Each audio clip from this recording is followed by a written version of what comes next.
ازریک یا لزریک لکھتے ہیں۔ سبتا یا سیوٹا یورپ کے انتہائی جنوبی مقام جبرالٹر یعنی جبل طارق کے بالمقابل ساحل افریقہ پر واقع ہے۔ شہزادی فلورنڈا کے والد کاؤنٹ جولین نے سبتا واپس آتے ہی اسلامی حکومت کی طرف سے طنجہ میں طارق بن زیاد سے رابطہ قائم کیا اور اپنی اطاعت و حمایت کا یقین دلا کر اسے اسپین پر حملہ کرنے کی ترغیب دی۔ طارق نے اسے شمالی افریقہ کے گورنر موسیٰ بن نصیر سے رجوع کرنے کو کہا۔ چنانچہ جولین اشبیلیا کے اسقف اور مقتول شاہ اسپین وٹیزا کے چند رشتہ داروں کو لے کر موسیٰ کے پاس کیروان پہنچا اور اسے ملک اسپین کی دولت، پیداوار، عورتوں کے حسن اور مردوں کی بزدلی کا ذکر کر کے ہسپانوی رعایا کو ظالم بادشاہ راڈرک سے نجات دلانے کی راہ سجائی۔ موسیٰ بن نصیر نے خلیفہ ولید بن عبد الملک کی اجازت لینا ضروری سمجھا، چنانچہ اس نے مفصل کوائف لکھ کر قاصد دمشق روانہ کر دیا۔ خلیفہ نے جوابی مراسلے میں لکھا، مسلمانوں کو ایسے بحر زخار کی ہلاکت آفرینیوں میں نہ ڈالا جائے۔ موسیٰ نے دوبارہ خط میں انہیں یقین دلایا کہ اندلس کا ساحل بالکل سامنے ہی نظر آتا ہے، صرف 13 میل چوڑا سمندر بیچ میں ہے، فوج کی بربادی کا کوئی اندیشہ نہیں۔ اس پر ولید نے اجازت دے دی۔ موسیٰ بن نصیر نے جولین کی دیانت اور وفاداری کا امتحان لینے کے لیے اسے ساحل اسپین پر چھاپا مار کاروائی کے لیے بھیجا، جو اس نے باخوشی انجام دی اور مدینہ شزونہ کے کرب و جوار سے مال غنیمت لے کر واپس لوٹا۔ اس نے سبتا کی کنجی موسیٰ کے حوالے کر دی اور خلیفہ کی وفاداری کا باقاعدہ حلف اٹھایا۔ اس پر موسیٰ نے اسے اسلامی فوج کا افسر مقرر کر دیا۔ دری اثنا موسیٰ نے اپنے آزاد کردہ غلام طریف بن مالک کو 100 سواروں اور 300 پیادوں کے ہمراہ ایک آزمائشی مہم پر بھیجا۔ وہ جنوبی اندلس کے جس مقام پر اترے اس کا نام بعد میں جزیرہ طریف پڑ گیا، جسے ان دنوں طریفہ کہا جاتا ہے۔ طریف بھی خاصا مال غنیمت اور قیدی لے کر رمضان 91 ہجری میں لوٹ آیا۔ اب موسیٰ بن نصیر نے 7000 فوج تیار کی، جس کی قیادت بربر سالار طارق بن زیاد کو سونپی۔ اس لشکر میں کاؤنٹ جولین کا دستہ، یہودیوں کی خاصی تعداد اور بازنطینی شہنشاہ کے مظالم سے بھاگ کر آنے والے بعض عیسائی بھی شامل تھے، جنہیں مرتدین کہا جاتا تھا۔ یونانی دستے کا سالار کاؤنٹ جولین، گاتھوں کا مغیث الرومی اور یہودیوں کا کولا تھا۔ یہ فوج شہزادی کے والد جولین کے فراہم کردہ 4 تجارتی جہازوں میں کئی دنوں کے اندر ساحل اسپین کے جس مقام پر اتری اسے قلپے کہتے ہیں۔ عربوں نے اس کا نام جبل طارق رکھا، جسے اہل یورپ جبرالٹر کہنے لگے۔ ویزیگوت قوم سے پہلے اسپین پر شمال سے وینڈال قوم حملہ ور ہوئی تھی، چنانچہ اس کے نام پر جنوبی اسپین وینڈالوسیا کہلانے لگا تھا۔ عرب مسلمانوں نے اسے اندلس کہنا شروع کر دیا، جو بعد میں آہستہ آہستہ پورے اسپین کے لیے بولا جانے لگا۔ اسی لیے اسلامی اسپین کو اندلس کہا جاتا ہے۔ موجودہ اسپین، اصل نام اسپانا کا جنوبی صوبہ آج بھی اندلوسیا کہلاتا ہے، جس میں گرناطہ، اشبیلیا اور کرتبہ واقع ہیں۔ طارق بن زیاد نسلاً بربری افریقی اور موسیٰ بن نصیر کا آزاد کردہ غلام تھا۔ اس نے موسیٰ کے بیٹوں کے ساتھ ہی تعلیم و تربیت پائی تھی۔ اس کی شجاعت اور لیاقت کی بنا پر موسیٰ نے اسے طنجہ کا حاکم مقرر کیا تھا۔ طنجہ سبت کے مغرب میں ساحل مراکش پر واقع ہے، جہاں بحر اوقیانوس کا آغاز ہوتا ہے۔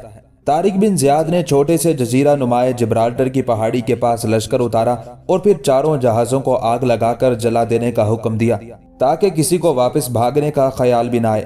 طارق بن زیاد نے راستے میں جہادی سفر کے دوران خواب دیکھا کہ رسول اللہ صلی اللہ علیہ وآلہ وسلم مہاجرین و انصار کے درمیان تشریف فرما ہے۔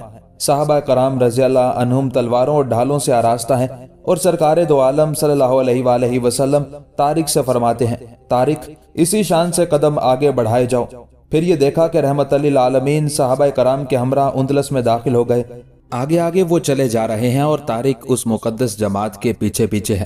طارق اس پہاڑی یعنی جبل طارق کے پاس چند روز مقیم رہا۔ اس اثنا میں عبد الملک معافری کا دستہ کرتایا نامی شہر پر بلا مزاحمت قابض ہو گیا۔ پھر مسلمان جزیرہ خزرہ کی طرف بڑھے، اس پر طریف نے حسب سابق قبضہ کر لیا۔ اس علاقے کا گورنر ڈیوک تدبیر اپنی سپاہ کے ساتھ مقابل آیا، لیکن ایک ہی جھڑپ میں پسپا ہو کر بھاگا۔ راڈرک ان دنوں شہر بسکے یعنی شمالی اسپین کی بغاوت فرو کرنے میں مصروف تھا۔ تدبیر نے تیز رو قاصد کے ذریعے یہ پیغام بھجوایا، ہماری سرزمین پر ایک قوم آن اتری ہے، ہم نہیں جانتے کہ آسمان سے نازل ہوئی ہے یا زمین سے نکل پڑی ہے۔ تدبیر نے یہ اطلاع بھی دی کہ شہزادی فلورنڈا کا باپ کاؤنٹ جولین ان کا رہنما ہے۔ راڈرک یہ سنتے ہی الٹے پاؤں بھاگا اور کرتبہ پہنچ کر 1 لاکھ کا لشکر جمع کیا۔ ادھر طارق نے حالات کے پیش نظر موسیٰ سے کمک کی درخواست کی۔ موسیٰ نے اس عرصے میں بہت سی کشتیاں تیار کروا لی تھی، ان کے ذریعے 5000 بربر گھڑ سوار بھیج دیے۔ یوں اسلامی لشکر کی تعداد 12000 ہو گئی۔ ادھر سے راڈرک نے تیزی سے کوچ کرتے ہوئے جنوب کا رخ کیا۔ ادھر سے طارق نے آگے بڑھ کر دریائے سلیط کے کنارے جھیل لاجنڈا کے پاس ڈیرے ڈال دیے۔ ساحل سمندر سے 7 میل دور واقع یہ مقام سریش کہلاتا تھا۔ دریائے سلیط کو وادی بقا بھی کہا جاتا تھا، اس لیے اس جنگ کو جنگ سریش یا اولوں کے باقول وادی بقا کی جنگ کہتے ہیں۔ عربی میں وادی کے معنی دریا بھی ہیں۔ راڈرک کی 1,00,000 فوج سامنے آن خیمہ زن ہوئی۔ ادھر افریقہ سے آئے ہوئے 12,000 باز تھے، جن کا شاہ باز طارق بن زیاد تھا۔ راڈرک کے لشکر میں 3 گات شہزادے بھی شامل تھے، جو کاؤنٹ جولین کے ذریعے خفیہ طور پر طارق سے اپنی وفاداری، تعاون اور تابع داری کا کولو قرار کر چکے تھے۔ مسلمان غنیم کی کثرت اور اس کے ساز و سامان کی فراوانی سے مرغوب ہوئے تو طارق نے ان کے سامنے ایک ولولہ انگیز تقریر کی۔ اس نے اللہ کی حمد و ثنا کے بعد یوں کہنا شروع کیا: ساتھیو، خوب سمجھ لو، اب تمہارے بھاگنے کی جگہ کہاں ہے؟ سمندر تمہارے پیچھے ہے اور دشمن تمہارے آگے۔ اللہ کی قسم، اب پامردی و استقلال کے سوا تمہارے لیے کوئی چارہ کار باقی نہیں رہا۔ تم اس جزیرہ نما میں ایسے ہی ہو جیسے یغمائی بخیلوں کے دسترخوان پر ہوتے ہیں۔ تمہارے دشمن اپنی فوج اور سامان جنگ کے ساتھ تمہارے سامنے آ چکے ہیں۔ تمہارے پاس کوئی سامان نہیں بجز تمہاری تلواروں کے۔ تمہارے پاس کوئی رسد نہیں سوائے اس کے کہ تم دشمن سے چھین لو۔ اگر تم نے کوتاہی کی تو تمہاری ہوا اکھڑ جائے گی، لہٰذا تم اس سرکش راڈرک کو زیر کر کے اپنے آپ کو رسوائی میں پڑنے سے بچا لو، جو اپنے قلعہ بند شہر سے تمہارے مقابلے کے لیے نکلا ہے۔ اگر تم اپنی جانوں پر کھیل جاؤ تو کامیابی تمہارے قدم چومے گی۔ میں تمہیں کوئی ایسی دعوت نہیں دیتا جسے خود قبول کرنے کو تیار نہ ہوں۔ میں تمہیں ایسے مقام پر لایا ہوں جہاں سب سے سستی انسانوں کی جانیں ہیں، اور سب سے پہلے میں اپنے آپ کو پیش کرتا ہوں۔ دوستو، تم اس جزیرہ نما میں اللہ کا کلمہ اور اس کا دین سربلند کرنے آئے ہو، اور اس کا ضرور اجر پاؤ گے۔ یہاں کا مال غنیمت صرف تمہارے واسطے ہے۔ تم اپنے عزم پر استوار رہو گے تو اللہ تمہاری مدد کرے گا، اور دونوں جہانوں میں تمہارا نام باقی رہے گا۔ اگر میں حملہ کر دوں تو تم بھی ٹوٹ پڑو، اگر میں رک جاؤں تو تم بھی رک جانا۔ جب دونوں فوجیں ٹکرائیں گی تو میں خاص طور پر اس سرکش راڈرک کی طرف رک کروں گا۔ اگر میں اس کا کام تمام کرنے کے بعد مارا جاؤں تو میں تمہارا کام پورا کر جاؤں گا۔ تم بہادر اور عقل مند ہو، اس کے بعد تم اپنے کام خود سنبھال سکتے ہو، اور اگر میں اس تک پہنچنے سے پہلے ہی مارا جاؤں تو تم میرے اس عزم کو پورا کرنا اور اس پر حملہ ور ہو کر اسے کیفر کردار کو پہنچانا، اور اس جزیرہ نما کی فتح مکمل کر لینا، کیونکہ اس کے قتل کے بعد ان لوگوں کی ہمتیں پست ہوں گی۔ ساتھیو، اگر میں قتل ہو جاؤں تو غمگین نہ ہونا اور نہ آپس میں جھگڑ کر ایک دوسرے سے لڑنا۔ اگر تم دشمن کے سامنے پیٹھ پھیرو گے تو تم قتل اور گرفتار ہو کر برباد ہو جاؤ گے۔ خبردار، پستی قبول نہ کر لینا اور خود کو دشمن کے حوالے نہ کر دینا۔ تمہارے لیے مشقت و جفاکشی کے ذریعے شرف و عزت اور آرام و راحت اور حصول شہادت کے ساتھ ثواب آخرت مقدر کیا گیا ہے۔ یہ سعادتیں حاصل کرنے کے لیے آگے بڑھو۔ اب میں حملہ ور ہوں گا اور اس پر چھا جاؤں گا انشاءاللہ۔ بہادرو، میرے حملہ ور ہوتے ہی تم بھی جھپٹ پڑنا۔ اس پرجوش تقریر سے اسلامی فوج کے دل عزم و ہمت، جوش و خروش اور فتح و ظفر کی امیدوں سے بھر گئے۔ مجاہدین اسلام نے تمام رات جاگ کر آنکھوں میں کاٹی۔ جب صبح کا سپیدہ نمودار ہوا تو طبل جنگ بجایا گیا۔ یہ 27 رمضان المبارک 92 ہجری بامطابق 19 جولائی 711 عیسوی کی یادگار صبح تھی۔ راڈرک نے صفیں درست کی۔ اسے گھات شہزادوں کی نیت کا علم نہیں تھا۔ انہیں وفادار جان کر ایک کو میمنہ پر اور دوسرے کو میسرا پر مقرر کیا، خود قلب میں رہا۔ وہ 2 گھوڑوں کے تخت رواں پر موتیوں، یاقوت اور زبرجد سے مرصع چتر شاہی کے نیچے زر و جواہر سے آراستہ لباس میں بیٹھا تھا۔ اس کے زیر کمان ہر طرح کے اسلحے سے لیس 1,00,000 جنگجو اور وافر ذخیرہ رسد تھا۔ پیچھے بار برداری کے جانوروں پر بے شمار رسے لدے ہوئے تھے جن سے مسلمان قیدیوں کو باندھنا مقصود تھا۔ عمرہ اور جاگیردار اپنے خیموں کے سامان میں سونے چاندی کے برتن اور زر و جواہر بھی لے آئے تھے۔ عام کسان بھی فوج میں تھے، اور بعض کے ہاتھوں میں تو ہتھیاروں کی بجائے کھیتی باڑی کے آہنی آلات تھے۔ چونکہ بادشاہ غاصب سلطنت تھا، بہت سے جاگیردار دل سے اس کے خیر خواہ نہ تھے۔ میمنہ اور میسرا کے کمانڈر خود مدعی سلطنت تھے۔ دوسری طرف 12,000 پردیسی تھے جو نہ اعلیٰ اسلحے سے لیس تھے، نہ ان کے پاس سواری کے لیے زیادہ گھوڑے تھے۔ وہ زرے لگائے، سفید امامے باندھے، ہاتھوں میں عربی کمانے لیے، کمروں میں تلواریں لٹکائے اور بغلوں میں نیزے دبائے کھڑے تھے۔ حملے کا آغاز مسیحوں کی طرف سے ہوا۔ ادھر سے مجاہدین اسلام آگے بڑھے اور جلد ہی گھمسان کا رن پڑ گیا۔ سوچے سمجھے منصوبے کے مطابق ہسپانوی لشکر کے بازوؤں پر دباؤ پڑتے ہی کماندار گات شہزادے پیچھے ہٹنے لگے، پھر یکا یک وہ مسلمانوں سے آ ملے۔ تاہم راڈرک پر اس کا کوئی اثر نہ ہوا، وہ اپنے قلب کی فوج کے ساتھ جم کر لڑتا رہا۔ لڑائی 27 رمضان سے 5 شوال تک جاری رہی، لیکن ان 8 دنوں میں عیسائی پوزیشنیں بدلتے بدلتے 20 میل پیچھے ہٹ گئے۔ 8ویں روز طارق نے بھرپور حملہ کیا تو مسیح قلب کی سپاہ میں ابتری پھیل گئی اور راڈرک کے سامنے کے دستے نے جگہ خالی کر دی۔ طارق نے راڈرک کا تخت دیکھا تو بجلی کی طرح جھپٹا اور اپنے آدمیوں سے کہا، یہی بادشاہ ہے، اسے دھر لو۔ طارق خود اس کے سر پر پہنچ گیا، لیکن راڈرک اس تیزی سے فرار ہوا کہ مسلمان تعاقب کرنے کے باوجود اسے پکڑ نہ سکے۔ کچھ دور جا کر اس کا سفید گھوڑا جس پر جواہرات کا حزین ساز تھا دلدل میں دھنسا ہوا ملا۔ وہیں راڈرک کا ایک سنہری موزہ بھی پڑا تھا جس پر زر و جواہرات لگے تھے۔ ایک بیش قیمت لبادہ بھی وہاں پڑا تھا۔ بادشاہ کا انجام کسی کو معلوم نہ ہو سکا، غالباً وہ دریا کی موجوں میں ڈوب مرا تھا۔ ادھر میدان سریش لاشوں سے پٹا پڑا تھا۔ اس جنگ میں 3000 مسلمان شہید ہوئے۔ عیسائیوں کی لاشوں کا شمار نہ تھا۔ سونے چاندی اور تانبے کی انگوٹھیوں سے عمرہ، متوسط الحال اور غریبوں کا درجہ پہچانا جا سکتا تھا۔ طارق نے مال غنیمت جمع کرایا۔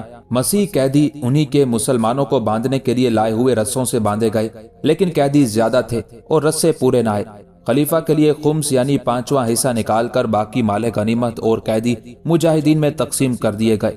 دری اسنا بعض غات شہزادے جنوب مغربی اسپین میں اپنی اپنی جاگیروں پر بیٹھے تھے، ان سے نمٹنا ضروری تھا۔ چنانچہ سب سے پہلے صوبہ قادس کے مشہور شہر کا محاصرہ کیا گیا۔ چند روز میں محصورین نے اطاعت قبول کر لی۔ اسلامی دور میں یہ شہر مدینہ شزونہ کہلاتا رہا اور یہ نام آج تک چلا آ رہا ہے۔ پھر قرطبہ کے مغرب میں شہر حصن المدور پر مسلمانوں کا قبضہ ہوا، جسے ہسپانوی آج بھی المدور کہتے ہیں۔ اس کے بعد اشبیلیہ سے 25 میل مشرق میں شہر کرمونہ لے لیا۔ پھر اشبیلیہ کا رخ کیا تو شہر والوں نے جزیہ ادا کرنا منظور کیا۔ مسلمان استجا پہنچے تو وہاں راڈرک کے مفرور فوجیوں سے ڈٹ کر مقابلہ کیا اور بہت سے مسلمان شہید کر دیے۔ طارق نے محاصرہ کیے رکھا۔ ایک روز ایک عیسائی دریا کے کنارے آ نکلا۔ طارق نے اسے دیکھ لیا۔ وہ دریا میں کود گیا تو طارق نے جست لگا کر اسے پانی ہی میں دبوچ لیا۔ پوچھ گچھ پر معلوم ہوا کہ وہی شہر کا والی ہے۔ اس نے جزیہ دینا منظور کر کے شہر کے دروازے کھلوا دیے۔ یہ مسیح والی عمر بھر اپنے وعدے کا پابند رہا۔ شہر میں پانی کی قلت تھی۔ طارق نے 4 میل دور دریا سے استجا تک نہر کھدوا کر پانی پہنچا دیا۔ یہ نہر عین الطارق کہلائی۔ قرطبہ اسپین کا ایک اہم شہر تھا۔ طارق نے خلیفہ عبد الملک کے تجربہ کار غلام مغیث کو 700 سوار دے کر قرطبہ پر چڑھائی کرنے بھیج دیا۔ اس نے شہر کا محاصرہ کر لیا۔ اس کے جاسوس ایک چرواہے کو پکڑ لائے۔ اس نے بتایا کہ یہاں کے عمرہ اور رؤسا سب تلیتلا چلے گئے ہیں اور والی شہر صرف 400 سپاہیوں اور تھوڑے سے شہریوں کے ساتھ حفاظت کے لیے بیٹھا ہے۔ ایک رات جب بارش ہو چکی تھی اور مسلمانوں کے گھوڑوں کی ٹاپوں کی آواز نہ نکلی، 2 مسلمان دیوار پر چڑھے اور فصیل کے پاسبان کو قتل کر کے شہر کا پھاٹک کھول دیا۔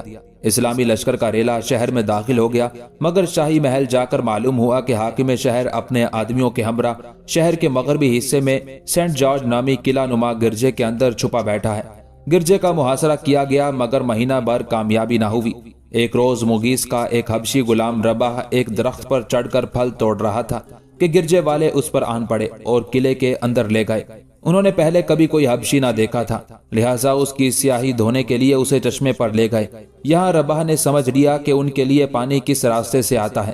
جب ان لوگوں کو معلوم ہوا کہ اس شخص کے جسم کی سیاہی قدرتی ہے اور ختم نہیں ہو سکتی تو انہوں نے اسے قید کر دیا۔ 7ویں روز رباح قید سے بھاگ نکلا اور آ کر مغیث کو چشمے کے متعلق بتایا۔ یوں زمین دوز نہر تلاش کر کے اس کا پانی روک دیا گیا۔ عیسائی مجبور ہوئے تو مغیث نے ان کے سامنے اسلام یا جزیے کی شرط پیش کی جو انہوں نے قبول نہ کی۔ چنانچہ محاصرہ جاری رہا۔ آخر ایک روز حاکم شہر نکل بھاگا۔ مغیث نے اس کا تعاقب کیا۔ قتلیرہ کے مقام پر حاکم شہر کا گھوڑا ایک تالاب پھاندتے ہوئے ٹھوکر کھا کر گرا اور گردن کی ہڈی ٹوٹ گئی۔ مغیث نے تیزی سے وہاں پہنچ کر حاکم شہر کو گرفتار کر لیا۔ اس کے باوجود کلیسا والے ہار نہ مانے۔ آخر مغیث نے کلیسا کے گرد آگ جلوائی تو انہوں نے مجبور ہو کر اطاعت قبول کر لی۔ اس کے بعد مالکا، البیرا اور اریولا کے علاقے یکے بعد دیگرے فتح ہو گئے۔ البیرا میں آگے چل کر شہر گرناتا کی بنیاد پڑی۔ مقامی حاکم تدبیر نے پہلے ریا میں اور پھر اریولا میں مزاحمت کی۔ اریولا میں اس کے ساتھ بہت تھوڑے آدمی رہ گئے تو اس نے عورتوں کو مردانہ لباس پہنا کر فصیل پر کھڑا کر دیا۔